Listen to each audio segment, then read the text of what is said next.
15 years ago, I started to write my memoir, and my wife came to me and told me that when she was hiding in Germany, she went ahead and threw an apple over the fence to a boy.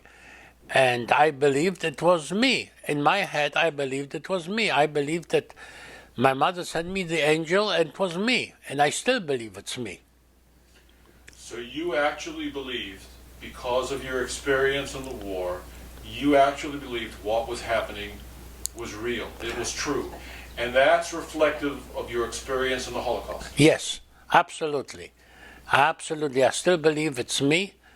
And I believe that when my mother sent me the angel, I believe that that was my angel. A lot of people don't understand that. A lot of people just think you weren't telling the truth.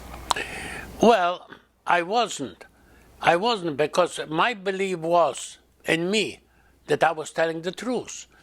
But in reality, I wasn't telling the truth. In reality, I wasn't telling the truth because she didn't throw the apple to me. But in my mind, I believe she did. So you're not a liar.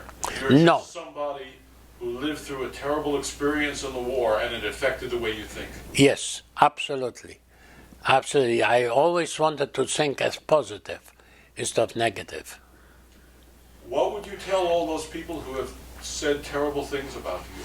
What would you tell them right now if you could confront them and tell them how you feel?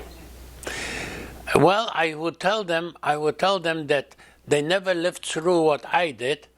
My book is the truth, except for the apple, but the whole book is the truth, and I just wanted to tell people, to make people believe that not to hate anybody, and to be tolerant to people, and to have good heart and good feelings.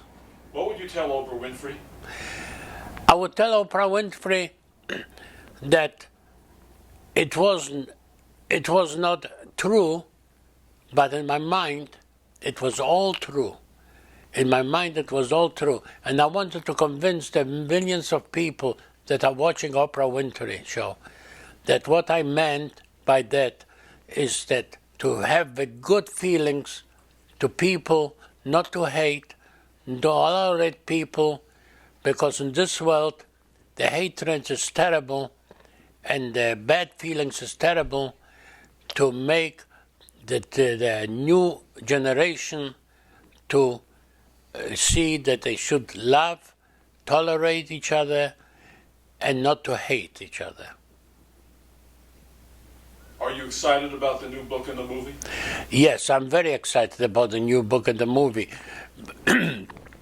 Why I'm excited is because it'll tell the story and people will realize that what I am telling them is the truth, except for the apple, but what I'm telling them is the truth, not to hate.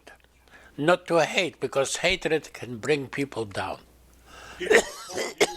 People have said that you are similar to Bernie Madoff, the guy who stands accused of stealing $50 billion. How do you react to that?